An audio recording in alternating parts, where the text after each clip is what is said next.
Hello everyone, welcome or welcome back to my channel. I'm Em and welcome to my May Ketchup and Pickles vlog. If this is your first time catching one of these vlogs, I do this every month and it's basically me trying to catch up on my TBR for the previous month and maybe squeeze in some books that I have wanted to read but didn't necessarily have a plan to read. And I'm filming this introduction after I've already finished the vlog. So I finished it yesterday and I won't tell you how it went. You're gonna have to watch to find out. But now I have to go back and do the introduction because I didn't feel like doing it in the moment. So here we are. If you watched April's, I don't know, I've been really on the fence about this series on if I should continue it or not.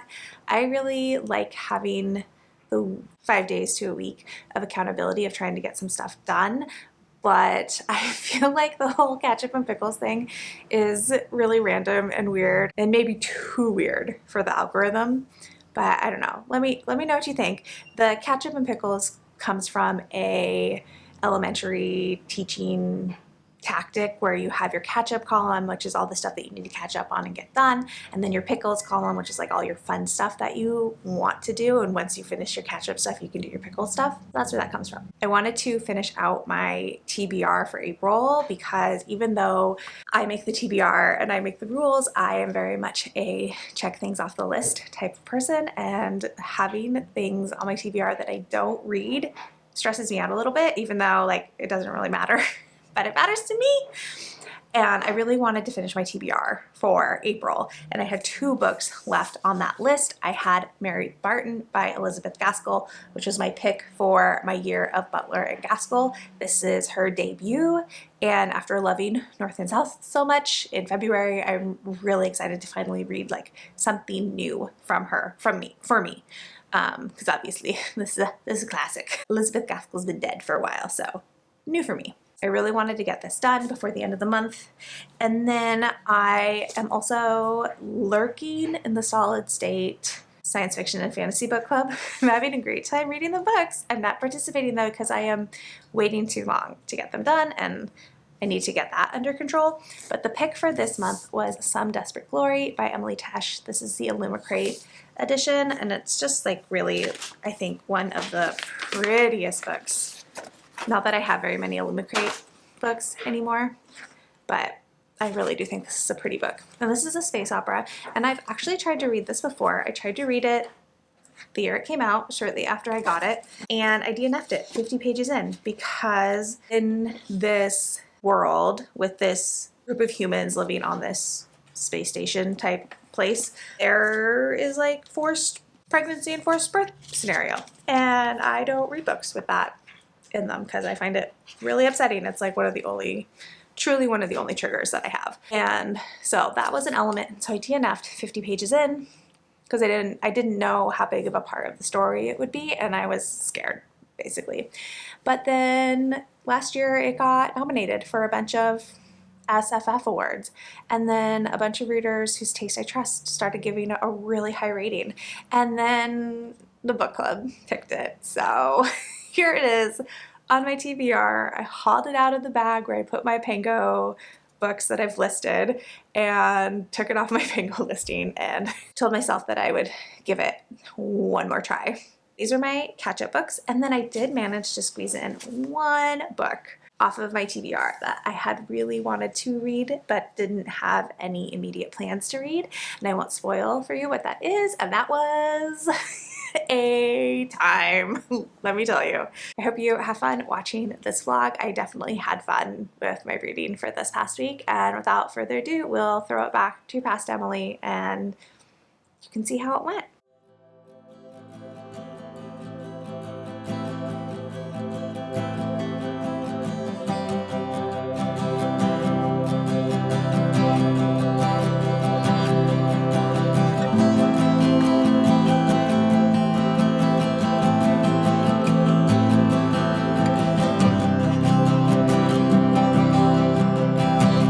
I've been trying to find 5 seconds to talk to y'all all day and I finally found it at 5:30. So hello. Today was Independent Bookstore Day, so of course we went to our local indie, and of course we all got books. I don't know what I did with mine though.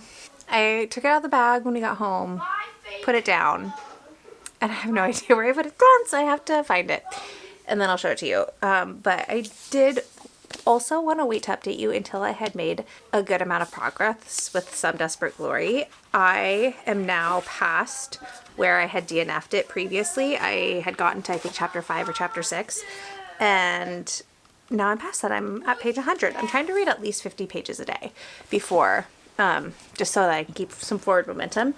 And I think I'm glad I'm giving it a second chance, but also don't let me keep doing this with the SFF book club books. I cannot wait until the end of the month, because if I was able to meet in person, I would have missed the meeting again. And this happened last month with Symbiosis, and I think I talked about this. I think I read that in my Ketchup and Pickles vlog for the previous month. So I need to stop doing that, because eventually it will be like, it alternates. There's like 2 in-person meetings and then there's a virtual meeting. And so I want to participate in the virtual meetings, but I have to read the books sooner. I cannot wait until the very last week of the month to read them. But that aside, I think I'm glad I'm giving this a second chance, because now that I'm 100 pages in, the forced pregnancy thing is really what turned me off of this the first time.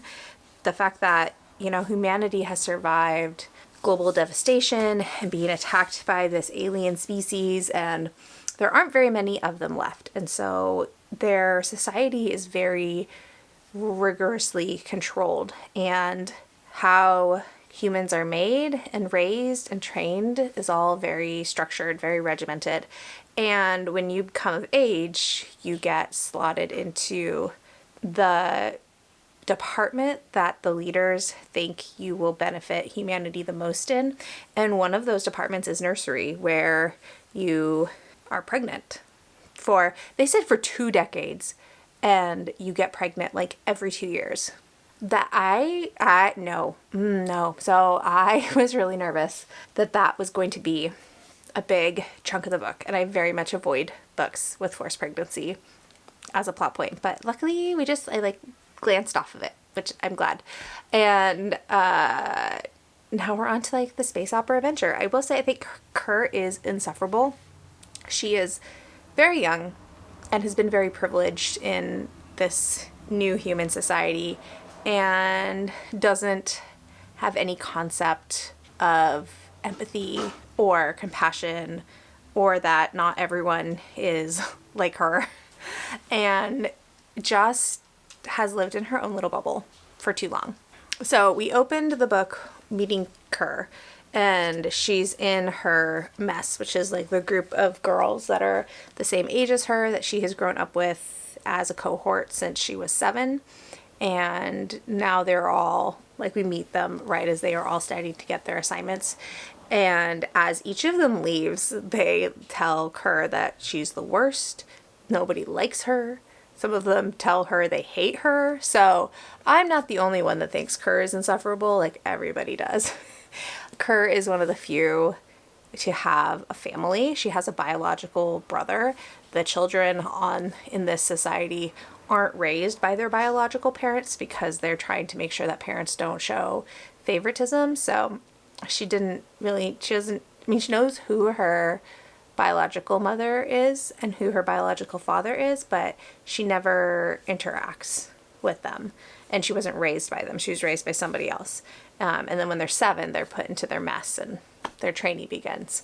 But Kerr knows who her biological brother is, and that's really unusual. And they're really close, and I don't want to give too much away, but I am liking it. I have liked Emily Tesch's writing in the past. I've read both of her novellas that's in a little duology, and I really, really liked them. So I had assumed I would like this. Just the forced pregnancy thing was really throwing me out, but it's not as big of a deal as I feared. So that's good. So I'm going to keep making progress, and we'll just see how this goes. But I'm really hopeful now that I've gotten to part 2, which is, like I said, just under or just over 100 pages. And then I am continuing to make progress. I haven't read I almost called it Manchester, for Mary Barton. If you watched my previous vlog, my mood reading vlog, I talked about how this book calling it Mary Barton feels like false marketing because for so much of this book, it did not feel like Mary was the main character. It felt like it was more of an ensemble cast, and there were so many characters who were kind of getting equal time. And even now, I would say maybe Mary is more of a main character, but I still feel like the focus is pretty evenly split. This is definitely not as good, in my opinion, as North and South, but there are a lot of similar elements. This was her debut, and you can see, or I can see, what she thought worked in Mary Barton and she pulled to put in North and South. There's a lot of similarities with the town it's set in and the mill workers. There's a strike in this one. There's a strike in North and South. There's a lot of talk about class differences and the treatment of factory workers in this town. There is a murder in here, but I am, just over halfway, and the murder just happened. Like, we're just starting to deal with the fallout of this murder. So definitely a slower paced book, but yeah, we'll just see how it goes. Mom. Yeah. Okay. So I had to go settle my children with the movie. Everyone has got real needy all of a sudden. What was I saying? Oh, I like it. It's fine. It's not my favorite, but I am determined to push through. I made my little page tabbies for my assigned reading, so I know how much I have to read every day to finish this by the end of April. And then this is like my little pinkish one is where the book actually ends, because the rest of it is notes and appendices. But the upside of going and getting my kids settled is I found the book I bought today for Independent Bookstore Day. So we went with a friend of mine and her new baby, and it was great. And my kids each picked out a blind date with a book that my bookstore does, and all the blind date with the books proceeds or purchases goes towards donations to a program that we have in my town that does reading assistance for young elementary school kids. And then it was also a benefit weekend for the local high school. So like 15% of everything that's made this weekend is being donated to the high school. So I really love that. The bookstore gives back in so many ways. So full disclosure, I do work there as their social media manager. So like I am far from a unbiased customer. 2 of my kids got a blind date with a book, so I'll put the footage of them unwrapping them, like what the clue was and then what they got, after I'm done yapping, so you can see, because that was pretty fun. But I got There's Always This Year on Basketball and Ascension by Hanif Abdurraqib, and I've read both of Abdurraqib's other books, which of course I cannot remember what they're called. Come on, do me a solid, Random House, put the titles in here. I've read They Can't Kill Us Until They Kill Us, which I really loved. Oh, is that all I've read? I really thought I'd read A Little Devil in America, but I don't think I have. That one's about music. I do want to read that. But I also want to read this because I really liked They Can't Kill Us Until They Kill Us. And that one was also about music, but about Abdurraqib's relationship with music and how it branches out into all these other things in his life. So I'm interested to see if he can make me care about basketball in the way that I hope he can. But I love his writing. He's so talented, and I'm just on such a big nonfiction kick this year that even though there was a lot of really good fiction I wanted in here in the store, this is just what was calling to me at the end of the day. I also took advantage of bookshop.org having free shipping this weekend, and I bought a sequel for a book that was like one of my top books 2 years ago. I'm very excited. I'll talk about that more when I get it, which probably will be in a different vlog, but I'm really excited for that. All right, is that it? That might be it. Okay, it's currently Saturday. I think I said that already. And what am I doing the rest of the night? I have to read my pages for Mary Barton because I haven't read them yet. But I also want to shower and do some self-care. Like nothing crazy. I just need to do some things to take care of me because my body is feeling like it's falling apart a little bit. I was telling my coworker earlier this week that it's very rare that I feel like I'm 40, but this last week my body has felt 40 every single day and I don't like it.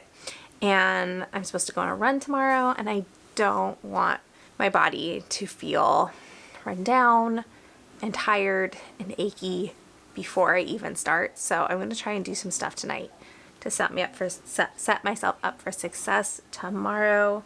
I'm going to make my list for what I want to do tomorrow. Hopefully not anything too out of control since it is Sunday. Like after my run, I would just kind of like to chill for the rest of the day as much as you can chill when you have 3 kids who don't know how to chill if their lives depended on it.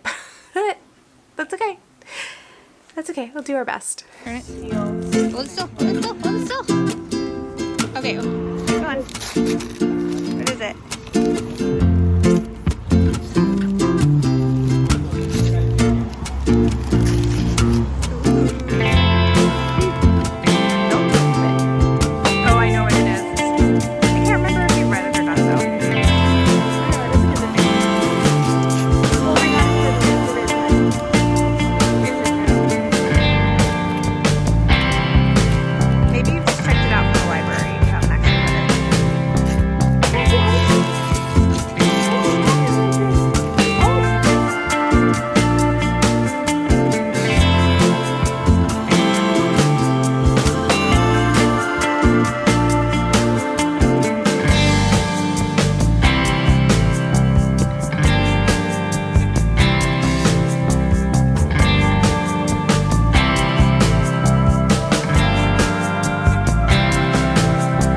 All right, let's talk. Let's talk about the original intention of this vlog, of a Ketchup and Pickles vlog, was that in addition, oh my gosh, my hair, that in addition to helping me catch up on my reading, I could also catch up on in real life stuff. And that has obviously fallen by the wayside, not because of lack of wanting to do that, but just lack of intention when I set out to film a Ketchup and Pickles vlog. The other thing that was hindering me is I am very much a list person, and I am a physical list person. I can't do it on my phone. It just doesn't spark the same neural pathways checking off a list on my phone as checking out off a list in paper. And in the past, I've had a designated notebook just for daily lists, and then I filled it up and had to recycle it, and it's taking me months to realize how necessary having that list is to my daily functioning. And I finally went. It was like $4.99 at HomeGoods, so not expensive, kind of cute. And I have started once again, and if I can open it to a page, making lists. And it's just daily lists.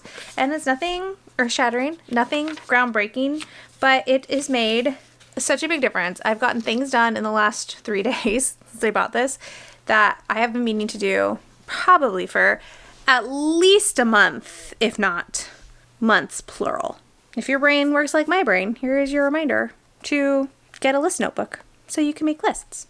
And it's been a really productive Sunday, which I have loved. I also have realized that if I am going to finish Some Desperate Glory before the end of April, I have to bump my pages from 50 to 100 a day. I'm going to start it tomorrow. I'll start it tomorrow.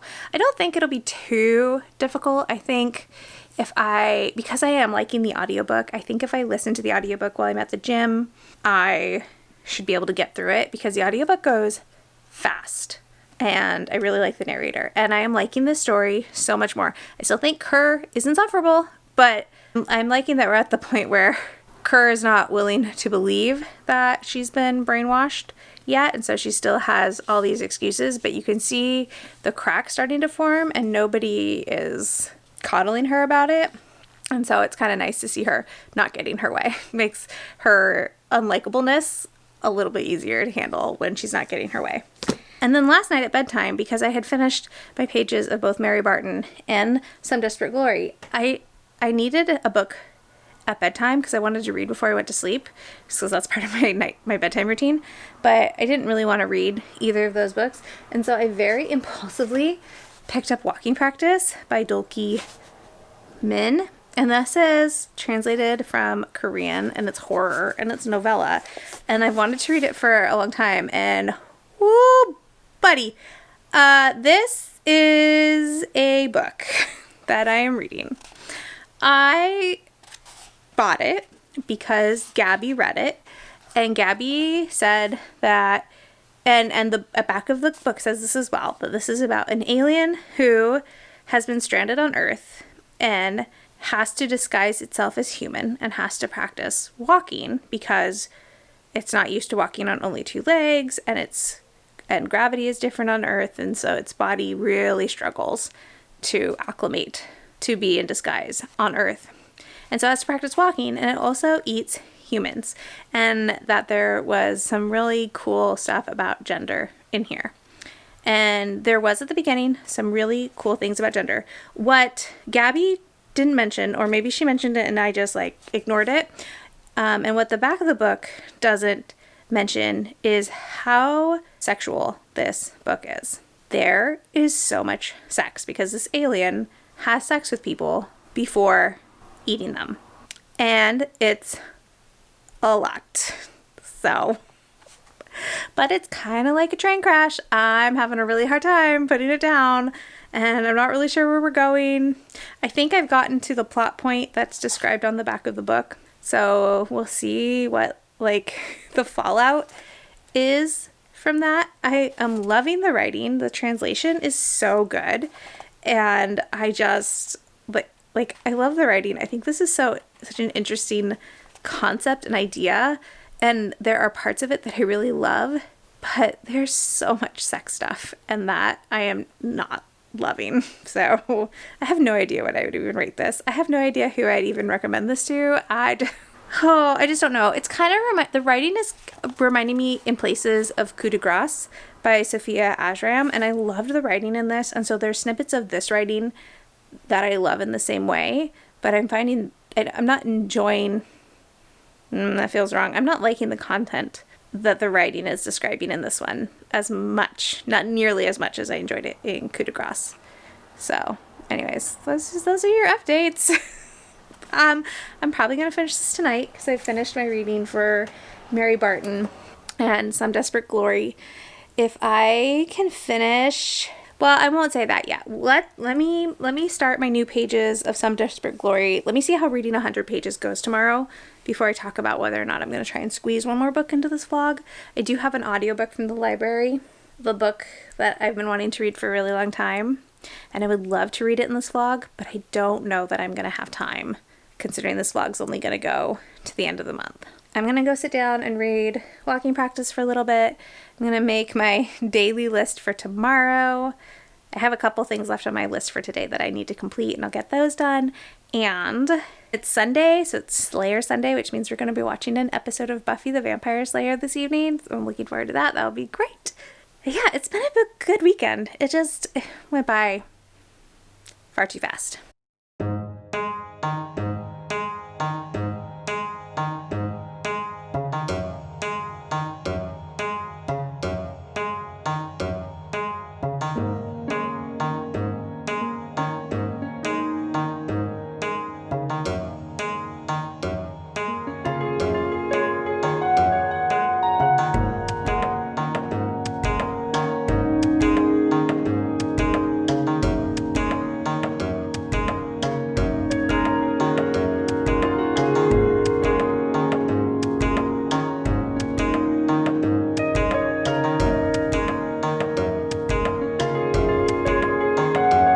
Alright, I am home from work, I am home from the gym, and I made myself some lunch, and take a minute to like catch my breath after a busy morning.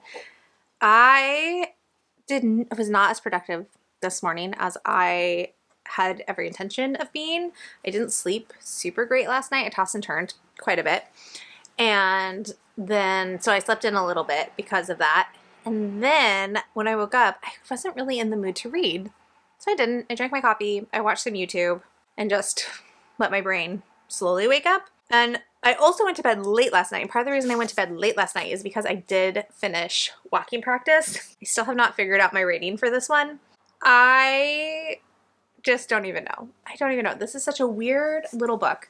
I think I would have liked it more if it hadn't been so sexual, if I hadn't been caught off guard by that. I also don't know if I would have picked it up if I had known how much sex there is in this book. But I did think the commentary on gender and on the assumptions that we make about people's genders just on their outward physical appearance, I really liked all of those themes. I would also, I know this has a lot about gender, but I would also theorize that there's a lot about chronic pain in this book, just based off of how our main character, our alien, how just being alive hurts them, just existing, and how much effort it takes to exist when you are hurting all the time.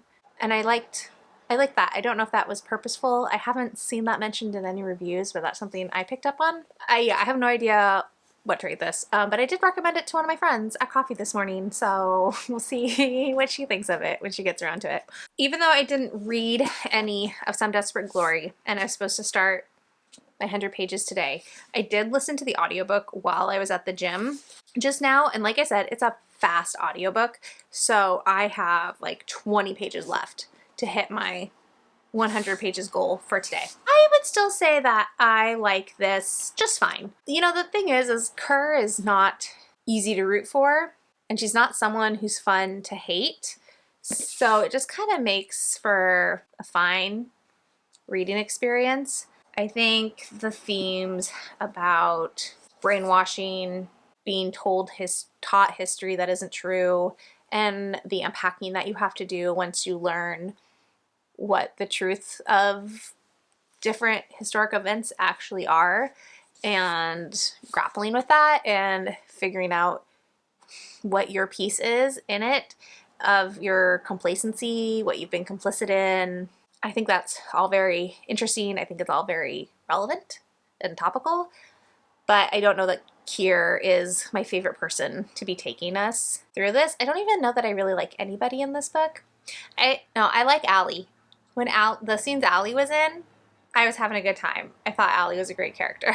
But yeah, I don't know that I like anybody in this book. So that makes it, makes it tough. If I don't have somebody to latch onto, then I really struggle. Like, no matter what's happening plot-wise, if I don't have a character to love, I really struggle. Whereas like with this, I did sympathize with the alien. I didn't always like what they were doing, but I did sympathize with them. And I'm finding it really hard to sympathize with the main characters in here, because they're all varying degrees of unlikable. And of course, I have not touched Mary Barton, but that's fine. So I'm gonna eat, I'm gonna relax for a little bit. I have some more stuff to do chore-wise. I need to vacuum today.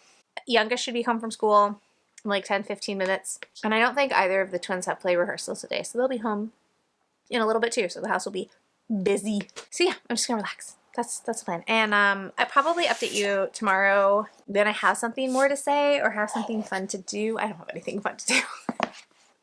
My weeks are so boring. I just do the same things every day. I don't know what to tell you. I'm just creature of habit, I guess.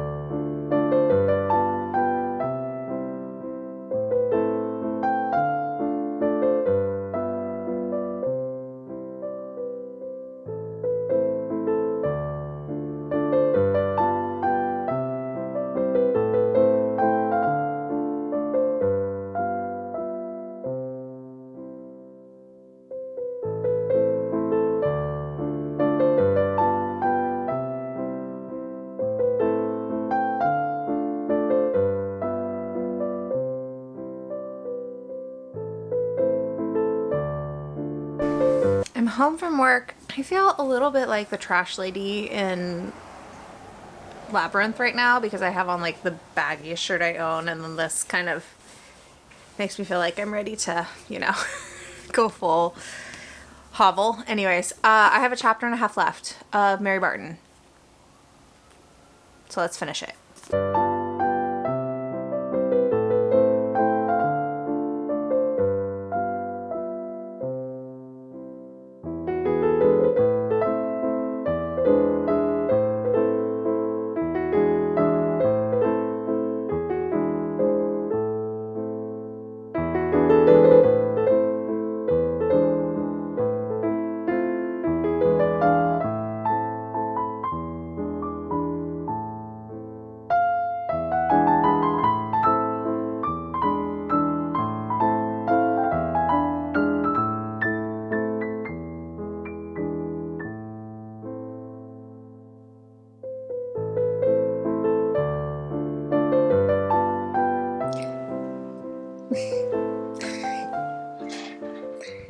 So this almost feels like two separate books because the first half felt like a character study of all these different characters in Manchester, and we're following a lot of people. There are a lot of people in this book, and we're just kind of flitting around between all of them, getting to know them, getting to know their living situations, their relationships to each other, because of course they're all connected. And then halfway through, the murder happens, and then it's like an adventure story because Jem, one of the characters, he is wrongly accused, and everybody who knows him knows he didn't do it, but he won't say who did. He won't say anything that will prove his innocence, and is taken to Liverpool, I believe.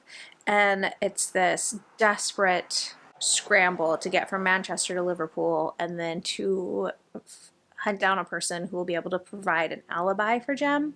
And it's just like one thing after another, one thing after another. And then the ending does that thing where it wraps you spend the last two chapters wrapping everything up in a bow, where she's going kind of like at the end of Pride and Prejudice, where you touch on every single person around to wrap up. Even like a really minor character who was only in a couple of scenes, like we go back to her too to wrap up her story. So even though I've only read two Elizabeth Gaskell books, definitely my least favorite. Not nearly as good as North and South, in my opinion. I feel like this could have been a novella because the second half was really exciting. There's so much happening. The stakes are so high. There's a lot of tension. Again, I said this in the last vlog. I'm going to say it again. Mary Barton does not feel like the main character of the story.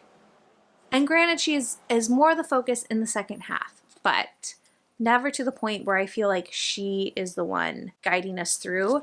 I also, at some point, the narration, every once in a while, would flip to where the narrator was talking directly to the reader, but it wasn't consistent. And so it felt odd every time it happened to have the narrator addressing us directly, but we don't know who the narrator is. Again, I think it's interesting to see the elements that are in here that are in North and South. The difference between classes is, of course, a really big component. That's going to be a big component, I think, of all of Elizabeth Gaskell's books, because that was something that she was intimately familiar with, just the differences between factory owners and the wealthy and the powerful, and then the factory workers and the poor and the destitute. She had a lot of very real interactions with both of those dynamics, and that's a theme that she incorporates a lot.